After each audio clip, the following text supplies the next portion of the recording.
علیکم پیارے حضور. خاکسار کا ایک سوال تھا.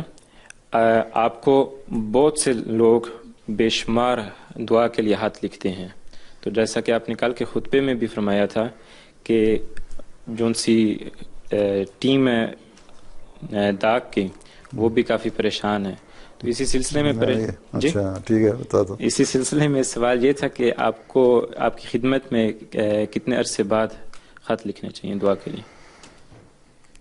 صرف دعا کے خط نہیں لوگ لکھتے، مختلف قسم کے لکھتے ہیں. دعائیہ صرف سمپل دعائیہ بھی کچھ خطوط ہوتے ہیں.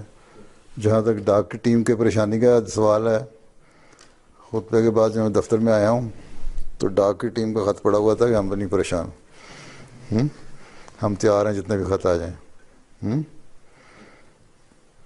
تو صرف میں نے یہ کہا تھا کہ بعض دفعہ کام کی باتیں لکھنے کے بجائے خط بشک لکھیں، جتنے مرضی لکھیں، بلا وجہ کے سوال جو ہوتے ہیں جو حل پہلے حل ہوئے ہوتے ہیں ان کو پوچھنے کی ضرورت نہیں ہوتی. ٹھیک، اس لیے بعض دفعہ لوگوں کے ذہنوں میں اٹکے بھی ہوتے ہیں سوال، اس لیے پوچھ بھی لیتے ہیں، کوئی حرج بھی نہیں ہے.